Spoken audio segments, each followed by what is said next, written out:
Hi and welcome back to my channel. This is Marla. I'm so glad you're joining me today.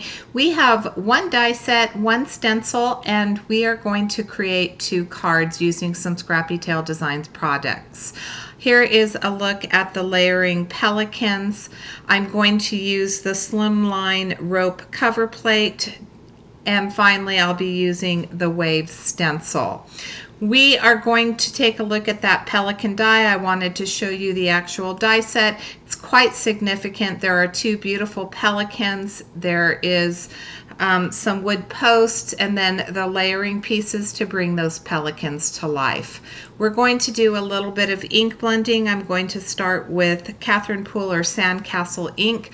I had a little bit on my blending brush and I thought I might get away with it, but no, I needed to add a little bit more ink to my brush. I'm going to layer this onto this detailed die cut. There is a second piece that's going to go with this die. It is a rope, and I am going to color that with Copic markers off camera.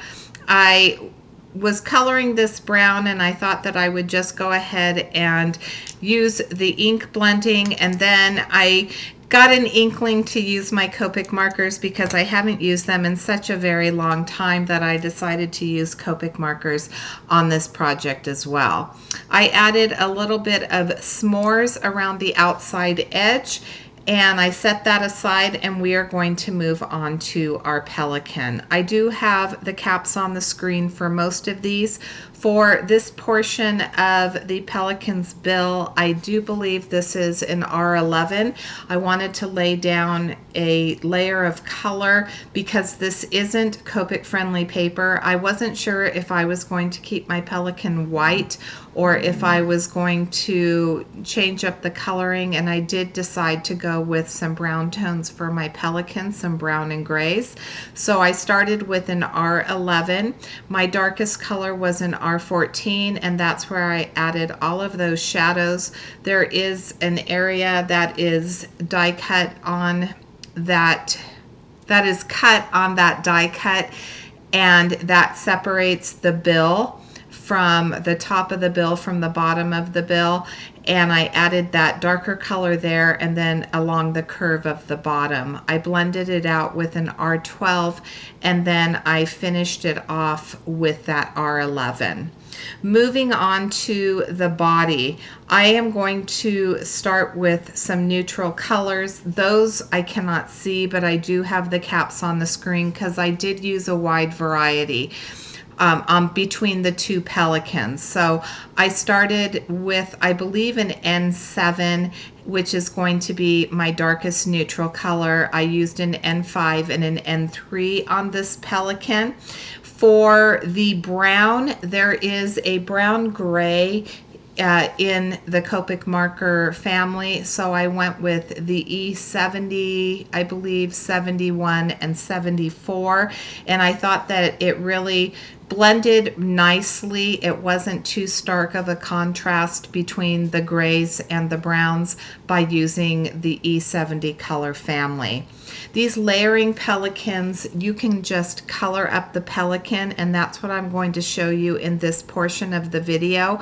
I wanted to show you that there are 2 different ways that you can use these pelicans.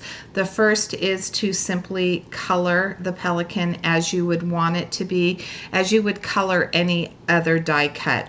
Once I get this colored, I am going to off camera color the layering pieces, and I'm going to add them to the die cut to show you the difference in the appearance. It does add a little bit more dimension, and I always say in my videos that I love dimension, so having different opportunities to be able to use foam tape on certain portions of the wings, or if you just wanted to use a couple layers of paper. Either way, it just adds that little something something. It doesn't show quite as well when you're looking at it through a camera lens as it does when you're actually holding the card in your hand. So I'm going to add that E70, I believe it's an E74 marker down the side of his tummy. And once I got that color in, I thought that I wanted to go with more of a creamier tone for his belly. What I did is I chose to use, I think it's like an E2 or maybe an E4 marker, which is kind of a flesh tone marker. I laid that down on a good portion of his belly, and then I went over the top of it with an E71, I believe, and then I blended it out again with that E3 or 4 marker. I will have all the markers that I used linked in the description box below, so if you're looking for any of those color combinations, I didn't write them down, and I apologize, but I think that you should be able to see the caps. For the most part, I really did try to leave the caps on screen. I'm going to use the same color combination for the top portion of that wing with the browns with the E70s, but I'm going to keep it a little bit lighter, and then I'm going to add a darker color to the lower portion. I'm going to color the feet with a W4 marker, so it's going to have a different tone of black. I don't use my, well, I should say that my black markers, my black Copic markers have dried up, and I really didn't use them all that often anyway. I tend to lean more towards my W markers, and so those are the markers that I did end up using for the feet of the bird, which is going to have just a slightly different tone than the wings that I colored. So you can see right there, it is just a little bit darker. All right. For the eye on this pelican, I did use a Copic pen, and once I added the black to the eye, I took a glazed pen, a white gel pen actually, and I added the pupil to the eye. I wanted to add a little bit of dimension, and I always like to talk about the successes and the disappointments, for lack of a better word, when I'm creating a card. So I love the way that these two cards came together, but the one regret that I have, and I shouldn't say it's a disappointment, it's more of a regret, is when I was coming in here and adding the details. So Sabrina's dies have a lot of etching, a lot of embossing, as you can see, which is going to add a lot of detail to her die cuts, and I love that because those are ways that you can use your dark shadow markers and you can get that intensity and that pop onto your die cut pieces. It's one of the great things about the illustrating that Sabrina does.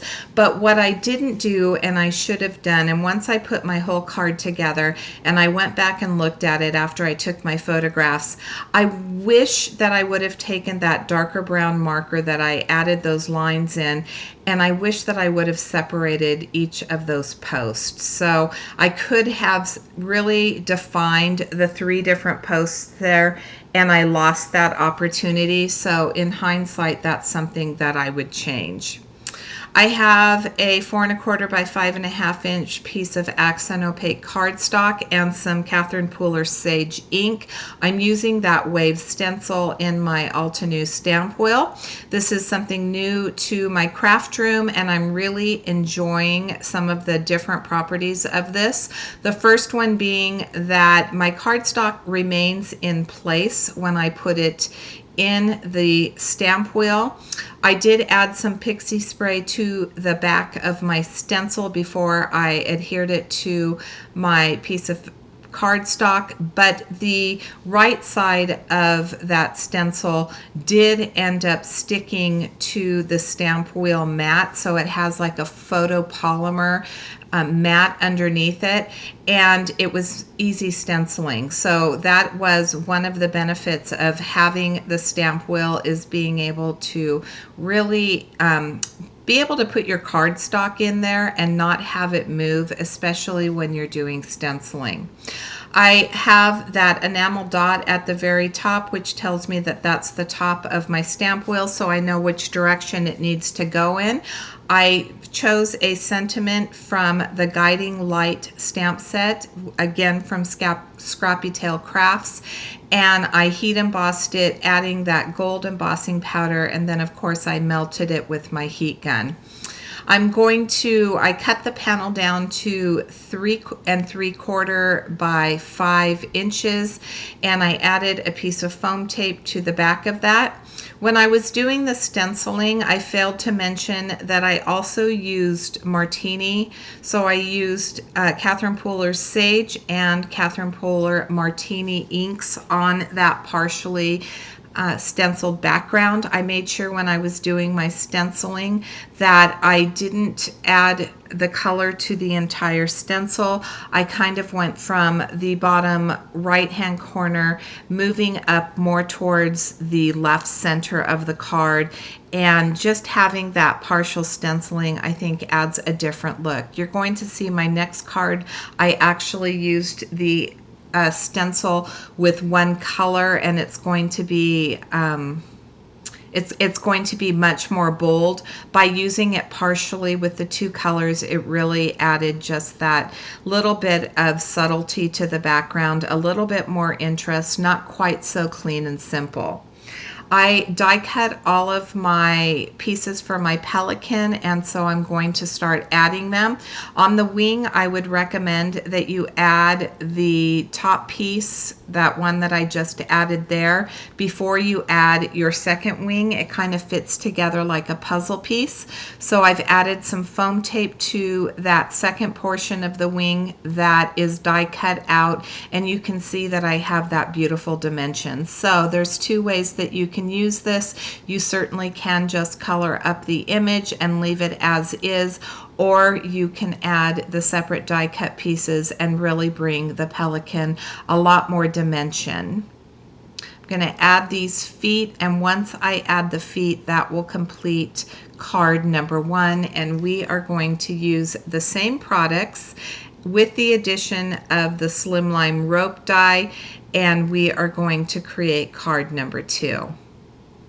But first, apparently, I need to add this one last piece to the back of the head.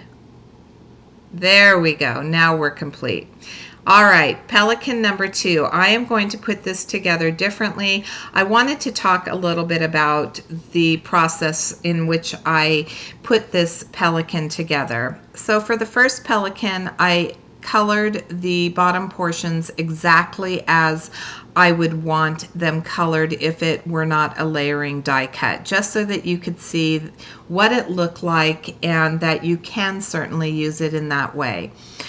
For this one, I'm just going to add a little bit of color underneath. I'm not going to do a whole lot of shading. I added my lightest color to the beak and to the feet, and then for the layering pieces, that is where I'm adding the dimension. So I started out with my lightest color, and then I blended in my darkest, which I believe is maybe a YR18. Blended it out with a YR16, and then finished it off with a 15 to get that dimension. And then I'm going to color the bottom portion of that bill, because I do know that the top portion is going to be my die cut, so I did add a little bit of detail there, and I'm going to add my die cut piece. Now, hindsight is 20/20. I was just in the groove of putting this together, and I really didn't think about the coloring that I wanted to do underneath. So I did need to color the head. I'm making this one a dark gray Pelican, and I needed to color the head, and I already have my die cut piece on there. So my recommendation would not be to lay any of your die cut pieces, any of the layering, I should specify, any of the layering die cut pieces onto your image until you've actually laid your color down. So that is a tip that I would bring to you, because there are some areas where I needed to get some black in that's very close to the bill, and my pen actually slips a little bit, and I'm going to have to bring in a colorless blender to kind of clean that orange area up where I got that neutral color. I'm going to color the bottom portion, but I'm going to separate the areas where I know that I don't have die cut pieces to go over it.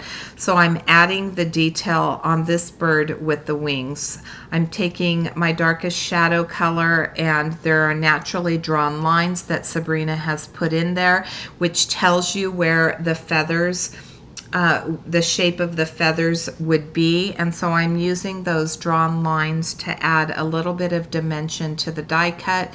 And then of course I'm using my 3-color shading with my dark, light, and medium colors. I wanted to fade out the belly, so I didn't want the belly to be completely dark all the way across the bottom. So I took lighter neutral colors and kind of blended them into the darker portion that I used more towards the chest. And because I stayed within the color family and I didn't go too different in color, so I went with a neutral 7, 5, and I believe 3. When I started to blend it out, I blended it out with a 1 and a 0, and that gave me that nice transition from the dark color to the light. Here is the layering wing, and you can see that I'm going to go ahead and just color that one up. I didn't end up coloring the under portion of the bird. If you didn't want any of that to show through, then certainly you could lay down, say, your lightest color on the pelican where that wing is going to go, and then that would prevent any white from showing through if that's something that you're that's going to bother you. This is that second layer of the wing, and I'm going with a lighter tone of those same neutrals. I believe I have maybe a 1, or maybe a 3, a 1, and a 0 here. And then I did the same thing with the neck. I went with much lighter neutral colors, so I'm going to have 3 tones of gray on this bird. I didn't add any of the brown.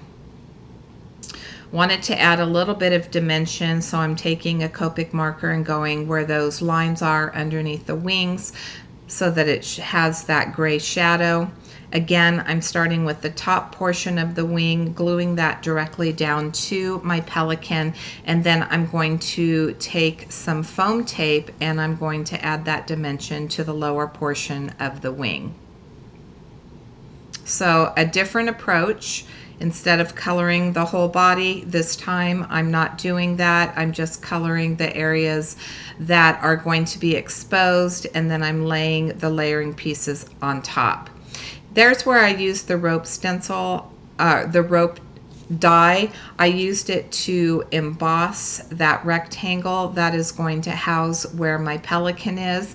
I added a frame to that because I felt that the blue was falling just a little bit flat against that beautiful wave background that I've created.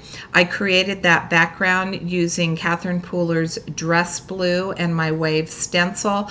I cut the piece of cardstock down to 4 by 5¼ inches, and there's a look at both cards using the same stencil, the same die set, 2 different looks. I hope you enjoyed this video today. If you did, please give it a big thumbs up. I will have all the products that I used linked in the description box below. And until next time, I hope you have a fabulous day. Thanks so much for watching.